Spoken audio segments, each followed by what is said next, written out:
V.I. Lenin. Why I resigned from the Iskra editorial board. A letter to the editors of Iskra. Written in the early part of December 1903. Published in leaflet form in December 1903. Signed, N. Lenin. Source: Lenin Collected Works, Publisher. Pub date: Moscow, Volume 7, pages 119-125. Translated: Feinberg Abraham. Transcription / markup: Art Symbala and D. Walters Copiloft, V.I. Lenin. Internet Archive, www.marxists.org. Copyright 2002. Permission is granted to copy and or distribute this document under the terms of the GNU Free Documentation License. Other formats. This is by no means a personal question.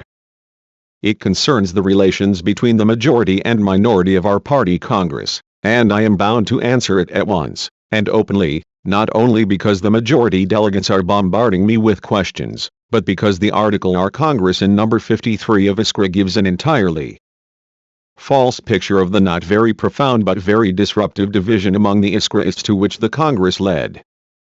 The account the article gives of the matter is such that even with a magnifying glass no one could discover in it a single really serious cause for the division, could find so much as a shadow of an explanation of such a phenomenon as the altered composition of the editorial board of the central organ, or a semblance of valid reasons for my resignation from the board.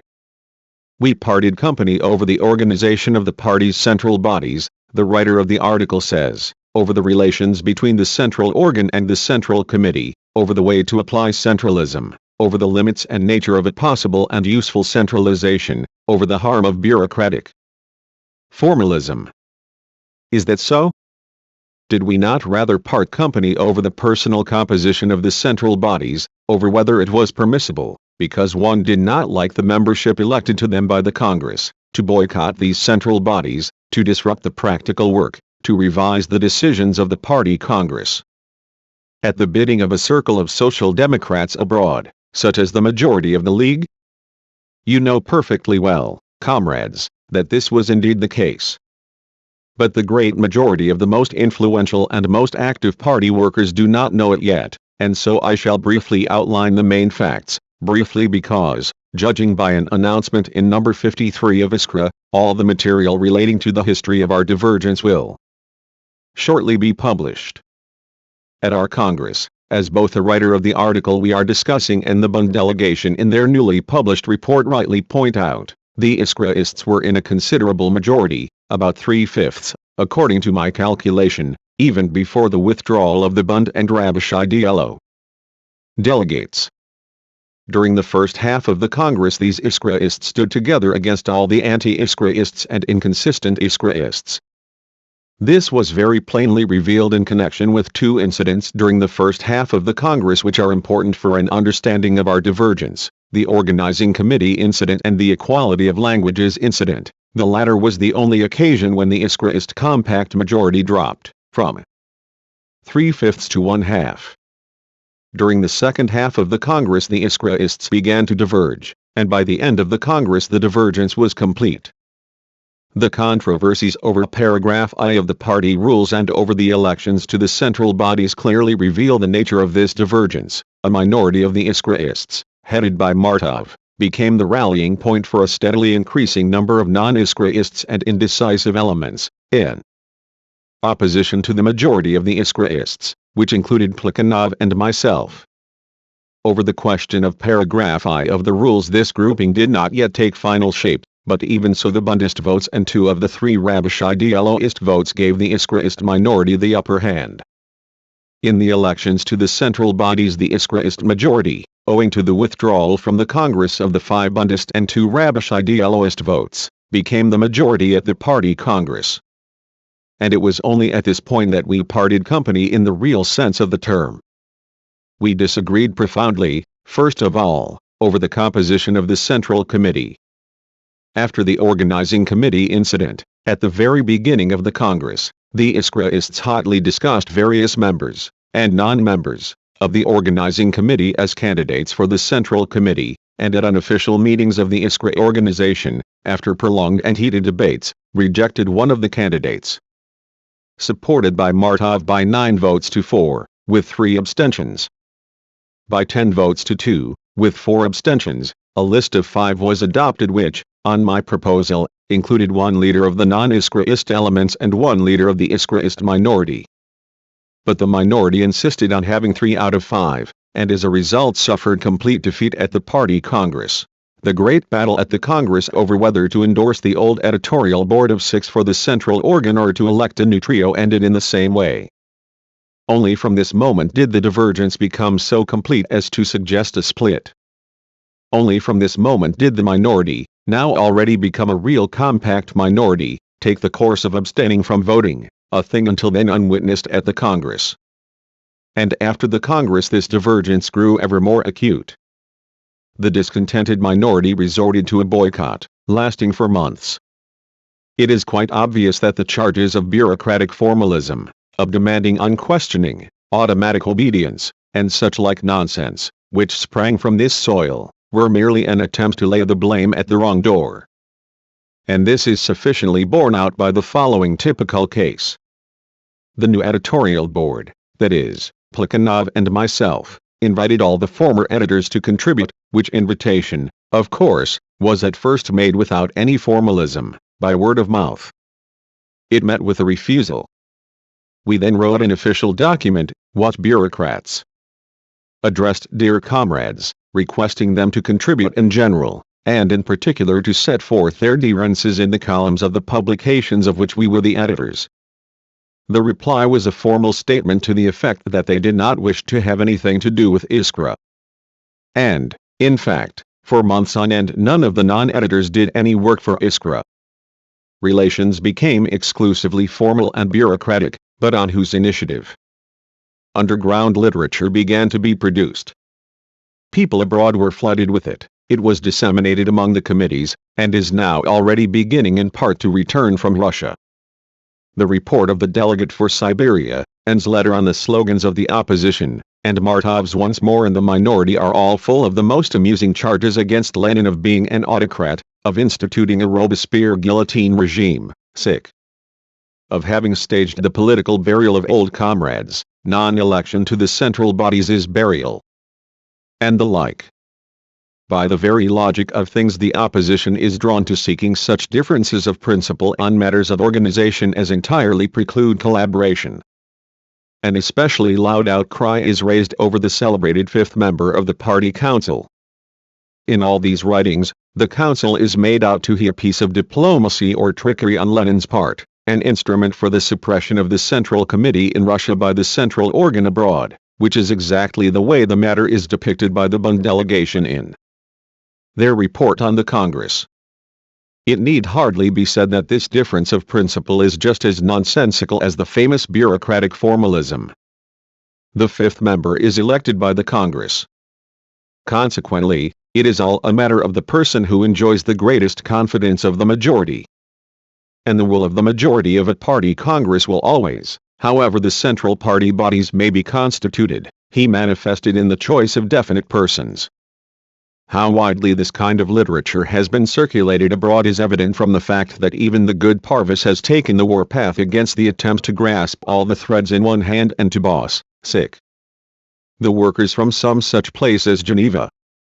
In a month or two, when he reads the minutes of the Party Congress and the League Congress, our new enemy of autocracy will discover how easy it is to make a fool of oneself by accepting all manner of particulate at its face value.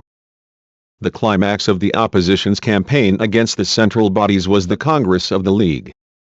From its minutes the reader will be able to see whether those who called it an arena for settling party Congress scores were right or not, and whether or not there was anything in the onslaught of the opposition to provoke the Central Committee to altogether exceptional measures, as the Central Committee itself put it, the an alteration of the composition of the editorial board held out the hope of peace in the party. The resolutions of this Congress reveal the true nature of the differences of principle over the question of autocratic bureaucracy. After the League Congress a split loomed so threateningly that Plekhanov decided to co-opt the ex-editors. I foresaw that the opposition would not rest satisfied with this, and I did not think it permissible to revise a decision of the party Congress to please a circle. But still less did I think it permissible to stand in the way of possible peace in the party, and I therefore resigned from the editorial board, after the 51st issue of Iskra, stating at the same time that I did not refuse to continue as a contributor, and that I did not even insist, if peace and goodwill were established in the party, on having my resignation made public. The opposition demanded, not transformation of the non-existent system of bureaucracy, formalism, autocracy, automatism, etc., but reinstatement of the old editorial board, the co-optation of opposition representatives to the Central Committee, 2 seats on the Council, and recognition of the League Congress as lawful. The Central Committee made an offer of peace by consenting to co-opt 2 of them, to turn over 1 seat on the Council, to have the reorganization of the League carried out gradually. These terms too the opposition rejected. The editors were co-opted, but peace remained an open question. That was the state of affairs when number 53 of Iskra appeared. That the party wants peace and positive work is hardly open to question. But articles like our Congress are an obstacle to peace, an obstacle because they bring up hints and fragments of issues which are not and cannot be comprehensible unless the story of the divergence is told in full. An obstacle because they shift the blame from a foreign circle to the center in charge of our practical work, which is engaged in the difficult and arduous task of actually uniting the party, and which in any case has been having to wrestle with too many hindrances to the application of centralism. The committees in Russia are fighting against the disruptive activities and boycott tactics of the minority, which are obstructing the work all along the line. Resolutions to this effect have already come in from the St. Petersburg, Moscow, Nizhny Novgorod, Tver, Odessa, and Tula committees and from the Northern League. Enough of this 6 literating ink. Let it now become an example to the practical workers in Russia of what should not ho done. Let the editors of the party's central organ call for a stop to all boycotts, no matter on whose part, and for concerted effort under the leadership of the Central Committee of the party. But what about the difference in shades of opinion among the Iskraists? The reader may ask.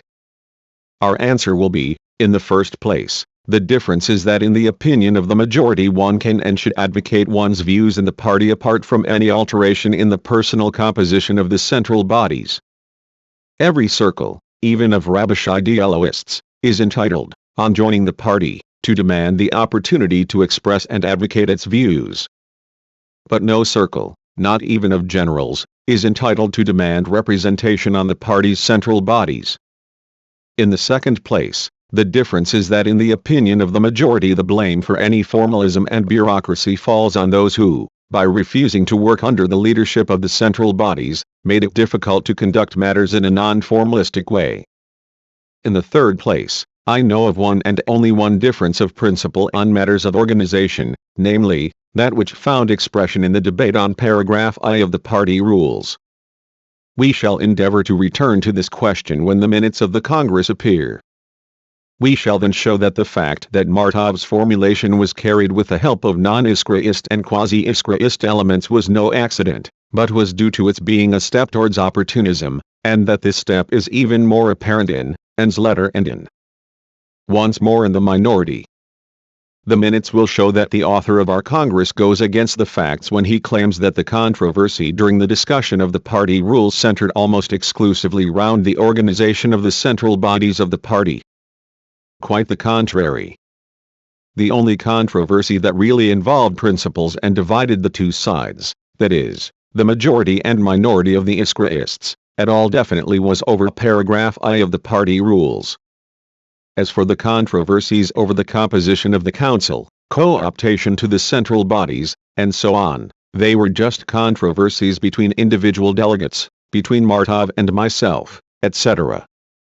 They concerned what were relatively very minor details and did not give rise to any definite grouping of the Iskraists, who by their votes corrected now one, now another of us when he went too far. To make out that these controversies were the source of our disagreement on how centralism should be applied, what should be its limits, character, etc., is simply to whitewash the stand taken by the minority and the methods of the fight which they carried on to change the personal composition of the central bodies, and which alone caused us to diverge in the full sense of the term. Notes. I sent this letter to Iskra immediately after number 53 appeared. The editors refused to print it in number 54, 50. I am compelled to publish it as a leaflet. Lenin. In view of the endless talk and misrepresentation that there has been regarding this celebrated trio, let me point out at once that long before the Congress all comrades who were at all closely in touch were acquainted with my commentary to the draft Tagesordnung of the Congress. This commentary, which was circulated at the Congress, contained the following point: the Congress shall elect 3 persons to the editorial board of the central organ and 3 to the central committee. These 6 persons in conjunction shall, if necessary, cooped by a 2/3 majority vote additional members to the editorial board of the central organ and to the central committee and report to this effect to the Congress. After the report has been endorsed by the Congress, subsequent co-optation shall be effected by the editorial board of the central organ and by the central committee separately. Lenin. Party tittle-tattle. Ed. Writers squabbling, ed. We shall then also ask to have explained what the author of our Congress means by talking about an undeserved disregard for the non-Iskraists, and about the strict points of the rules not corresponding to the actual relation of forces in the party. What do these assertions refer to? Lenin.